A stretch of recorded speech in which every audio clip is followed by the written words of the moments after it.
Um, I am Heather Nettles from Art Now Media, and tonight I am pleased and proud to be hosting a talk with gallery artist Kathleen Shaver on her current exhibition, Winter Thaw. So here's tonight's agenda, and we will proceed as follows. I will introduce Kathy, and she will provide a brief overview of the work included in her show. She and I will have a conversation about it, and then we will leave time for your questions through the chat function on Zoom.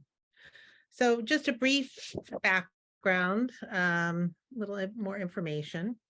Kathleen Shaver does luscious oil paintings. I think we'll all agree to that.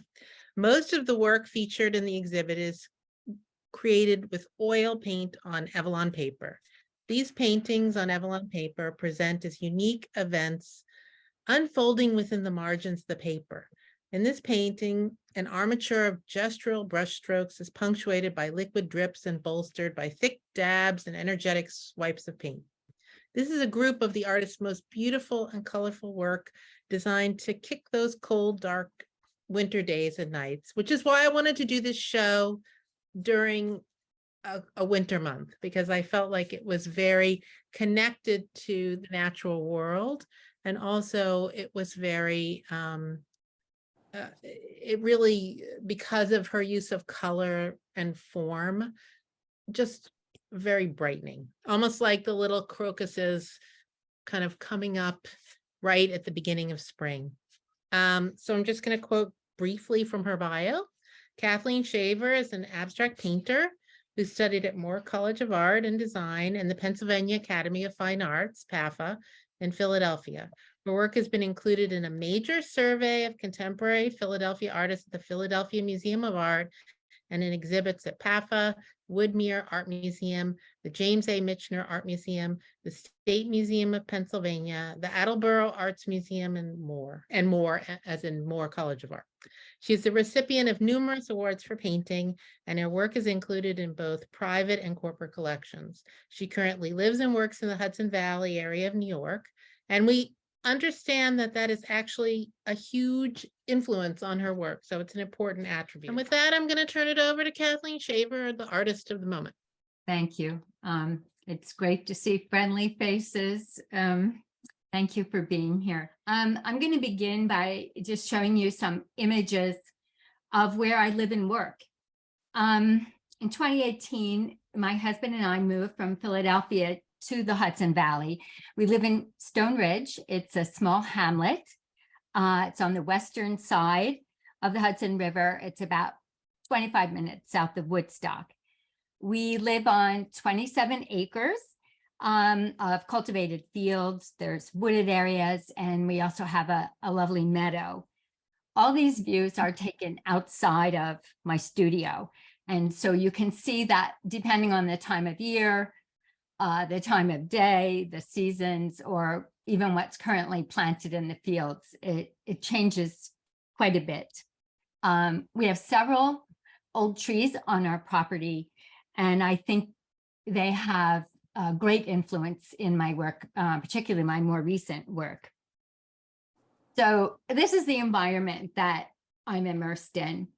And I think it's important to say that my interest is not in recreating the vista before me for you. My focus is really on my body in the landscape or in the world, and the sensory impressions that I'm receiving. So sight and sound and hearing and proprioception. I'm interested in all of those perceptions and then how my brain processes them. I think that our minds tend to want to conceptualize and categorize and number and name everything. And I think that tendency of our brain can really mute the richness of our sensory experiences. So I'm interested in finding that more primal experience. So for instance, how would you experience a tree if you had never encountered one before? That is where my work is really centered. This is the stone cottage that my husband and I live in. It was built in the 1750s. This is my studio. And if you'll notice the board with a paper on it leaning against the palette table, that's how I work with the paintings on Avalon paper. I mount it onto boards.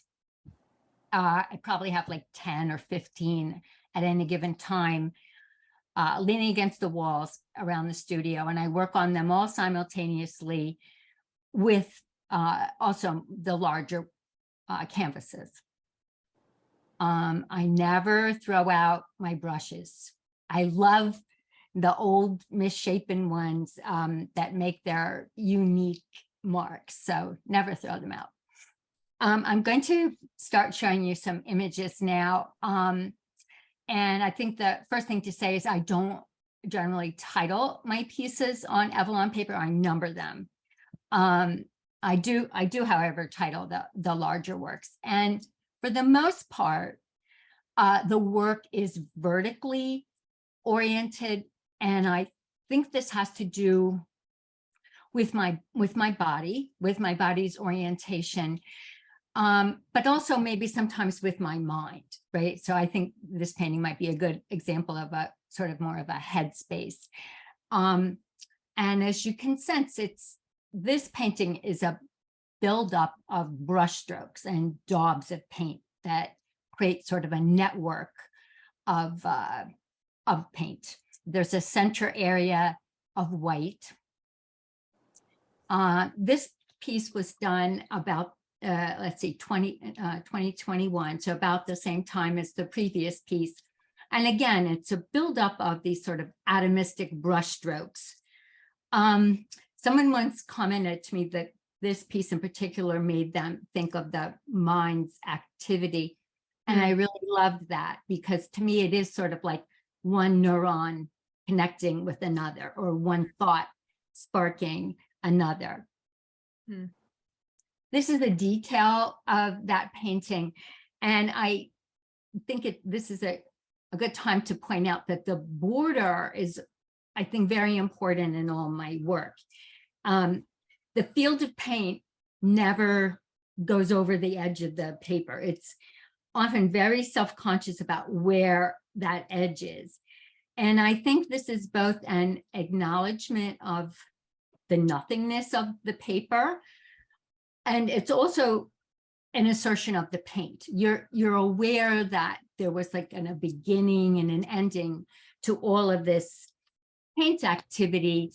You don't really have any doubt that this is paint on paper. And yet I think I'm still playing with that very lush seductiveness of paint, which is its ability to magically evoke illusion, the illusion of texture and form and depth. So I think I'm sort of playing back and forth with those qualities of the paint. Now we're jumping backwards to 2020, and you can see in this piece, rather than those atomistic brush strokes, I'm working more with patches or field of paint that I'm moving around. Yet there is this center form, the dark red area. And the texture in this piece really comes from the thickness of the paint buildup. This piece also from 2020. And again, I'm working with more of an amorphous field of paint rather than the atomistic brush strokes. And what I would say about this one in particular, in reference to the edges, it's very insistent here. It's almost like a rim. And for me, it's like when you go to the theater and the curtains open and you see the stage before you, and you know that the stage sets and the actors and the costumes, it's all a fiction. And yet you're drawn into that drama. And so for me, the edge of the paint here is sort of like those stage curtains. You know, this is paint on paper, and yet you're drawn into what the paint might conjure for you. Now we're jumping ahead to 2021. So I'm sort of have progressed from the atomistic brushstrokes back to this working with an amorphous field. And the paint here is very thick. And I kind of enjoy the contrast between the relatively dark areas, the very sort of aggressive paint, and the sort of little polka dots around the edges, which are from paint drips. No one has ever commented about this to me, but I see it in my work, and that is the influence of early Walt Disney. So I grew up, I loved Fantasia and Snow White and all those films. And I think in my work, there's always a little bit of like cartoonishness or animation. And maybe nobody else sees it, but I sense that early childhood influence.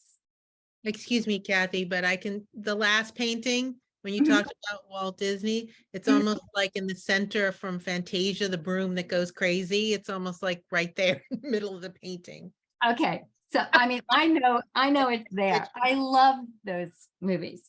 So here, this painting now is 2022, and I think you see that this focus on a central form is greater. And I think, again, this has to do with my body. It's vertical. I'm rooted to the earth by gravity, as well as, of course, my dependence on the earth. But it also has an upward thrust and an outward reach. And in preparing this talk, there's something about this painting I hadn't really thought about before. There's something about monuments here, about how humans make marks on the world, how we build things up and leave remains. I found it's a new thought, so I need to think more about that, but I sense that in this piece. This is from this year, so very recent. I'm still focused on a central form. Here it reaches out and then also upwards, kind of like a fountain. I'm working with both fields of paint that I'm moving around, but also the more sort of aggressive gestural stroke. But there's more reference now to nature, to leaves and flowers.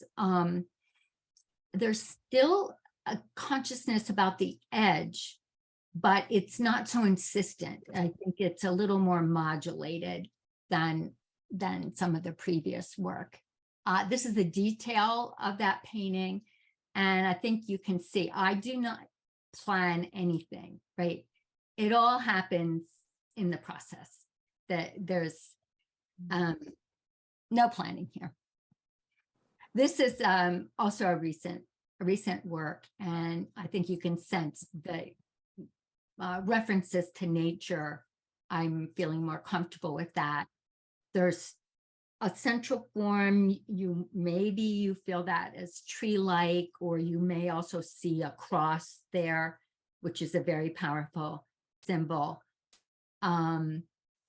I think my more recent work, although I'm still working with like big, thick paint, you can see in this detail. I think I'm also working with more liquid, soupy mixtures of paint as well. This is the last piece I'm going to show you, and it's also the first oil on canvas that I've shown with Art Now Media. This painting is 56 inches high and 48 inches wide. It's on canvas, and it is titled Just Human. I think you can see some of the interests that I explore in the smaller works on Avalon paper here on canvas. There's seems to be a central form. Maybe it's like legs with feet or some kind of trunk. and there's all these like sort of like arms or whatever reaching out. In this detail, you can see that sometimes I'm using sort of more calligraphic markings. There's like these little flowers sketched up there, but they're like, you know, the kind of flowers that children draw, right? They're like your diagram of flowers, right? They're, but you can see that the paint is very thick. Here again, I'm working with field areas of paint that I'm blending and moving around, but there's also just daubs of paint applied. Also there's these calligraphic lines I paint. I'm going to go back to the on top. And what I would say in ending about this painting is that this is sort of like sensory overload, right? There's like all this busy information going on. And then you sense those lines or areas where it's trying to loop around. And I think of that as sort of like the mind's receiving all this incoming information and wanting to find form in it, to make meaning out of it. And the last thing I'll say is I'm still very conscious about the edge of that canvas as I am with the work on Avalon paper. And I think it's sort of an acknowledgement that my world, our world, so to speak, ends at our fingertips, right? That we understand the world through all of our sensory perceptions. And it's how that information comes into our bodies and into our mind, that and how we formulate it. That's how we understand. May have right off the top that I should answer, and that is, what is Avalon paper? Yeah. And let me say that I found out about it just by happenstance, right? So I saw an exhibit of Jack Whitten, who other painters will know. He's an amazing abstract painter who's passed away. Anyways, in this exhibit, he had these works that were graphite and Renaissance wax on Avalon paper. And I was taken with them. And I said, well, I have to get myself some of that. The graphite and Renaissance wax part didn't work out for me. But when I got the Avalon paper and read the product information, it said you can work with oil paint on this. You don't need to prime it. You don't need to worry about linseed oil or solvent on it. And so I thought, okay. And I attached it to my boards. I already had the habit of doing sort of gestural painting on prepared paper. So I thought, great, I don't have to prepare it.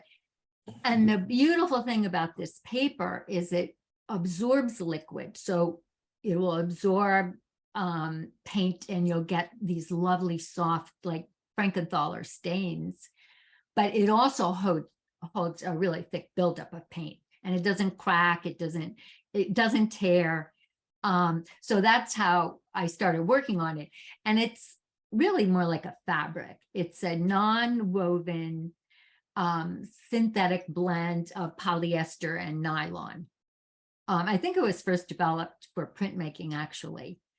And it's sort of fascinating that it really, it holds the paint and you can really feel the thickness of it, as opposed, and sometimes I feel like it's less permeable than canvas, but you can correct me if I'm wrong. So it allows this really thick buildup, which is harder to support on paper usually, which is what I like about that. Right. And it's a very, very different surface than canvas. And actually, revealed here for the first time, I've just taken delivery of an 80-inch wide roll of it. So I'm going to try stretching it. You already mentioned, one of my prepared questions was inspiration for the Avalon paintings, which you've revealed. And I guess for you, as opposed to other artists, I think it frees you up to really, in a smaller format, and maybe you can agree or disagree, that it frees you up to just really go in there with a lot of paint in a smaller, different material than your works on canvas, which I think have a slightly different quality. So maybe you could talk a little bit about that. Well, definitely. So the whole practice of working on the Avalon paper and before that on prepared pieces of paper came from when I was a student. And one of my teachers said, I want you to just work on scraps of canvas or paper. You get 1 hour, that's it. Mm. Then stop. And so it's a practice, like an exercise that I've just kept up. And it is almost like a psychological game, right? That a big stretch canvas, it seems like, such a commitment. You got to do something epic, whereas a piece of Avalon paper, it is expensive, but it's not the end of the world. You play a game in your mind, like, if it doesn't work out, it's not so bad. And I think that's what I like about them, because they're very free. They feel very free that you can just do, you just do, which I really like. And I think a lot of artists, their process becomes so conscious and so careful. And one of the things I love about these works is it's just, as it comes out, and it's just this incredible miasma of all these different pieces of expression. And I would say when I first started working on the Avalon paper, there was a real divergence between that initial getting used to it and what I was doing on canvas. And over time, I think I take things I learned from those, from the Avalon paper pieces to the canvas and back and forth. So yeah, it's very experimental. It's very freeing. And every once in a while you get this like amazing surprise of a painting that you think, you believe in. So I guess, you showed Just Human, which we put up as part of Winter Thaw, because I thought, because of the gestural natures in the painting, just like on the Avalon, I felt like it had a real similarity. And I feel like it really works well with the group, even though it's a giant painting expressed in a slightly different way. There's still that, as you said, things have kind of gone together. Can you say how you think it's different in terms of how you approach and apply the paint? well, I think the biggest difference is the quality of the paint because of the two different surfaces. So when I'm painting on canvas, as that paint builds up, it becomes almost like a stucco wall, right? The texture. And maybe a few pieces on the Avalon paper I've done have gotten that kind of texture. So it's different in that way. But also I think because of the size, the Avalon paper is 30 inches by 22 inches. It has more of an intimacy, whereas, a bigger canvas, I mean, it's generally your body size, but that's a different experience. Yeah. And my larger pieces take me just a lot longer. Mhm. They just take me a lot longer. So I'd like to change gears a bit. And I want to ask you a question because of your really expressive use of color. I want to ask what your favorite color or colors are. If you have, maybe it's every week, but do you have favorite colors? Because I see certain things in your work that appear again and again. My favorite color is the one that I've just discovered that's really working in the painting. That is my favorite color. So, color really is about the relationships. So you can mix up something that looks like a very boring gray, right? But then when you apply it to the canvas, depending on how well the painting's going, it might just sing because of its relationship with other colors. So, and that feeling of when you discover a color, right? Like there are painters, Alex Katz is probably a good example, who spend a lot of time strategizing what their colors are going to be. And that's it. There's like a recipe. I don't work that way at all. I have to kind of find it, and you might go through a lot of mud before you get there. But to me, that's the excitement of color, is when you're like, wow, look at that. But having said that, working with Paraline Red and Prussian Blue are gorgeous colors to work with. So can we look at slide 15, which is 88C? Okay, so speaking of color, and so the tan in the center of that painting, and the blue at the top and the blue in the lower right-hand corner, I feel really make this painting. It is not, that color is not my favorite color, but in this painting, I feel like, you know, the fact that you were able to pop that on and harness it in such a way that it actually looks beautiful, I think really makes this painting outstanding. I don't know what else to say about it, but when you first look at it, you said, this is a very dark painting, but then you see all of these relationships, as you mentioned, and the fact that there's sort of like little pops of these primary colors, the blue at the top, the blue at the lower, and then this tan is just, it's really interesting that you have sort of this almost, you're able to almost use like transparent color and then color with added white, and make them work very well together. And I think that's an interesting skill for an artist to be able to do, especially an abstract artist, because a lot of times you'll see the idea of whether you're adding white or not white when you're creating an abstraction. So, well, and sometimes you find the color when you're working on another painting, right? okay. You know, you'll be working on one painting and you'll mix up the color and you'd be like, oh, I feel this over here. So I find that sometimes, you know, working on several pieces at one time will, the paintings will interact, and I'll discover a color that way. So I think that actually takes me to another question I wanted to ask about your painting process and the fact that you're working on multiple kinds of paintings, as well as different images, as well as a few sculptures thrown into the mix. I think it's sort of fascinating that there is this sort of movement between an influence.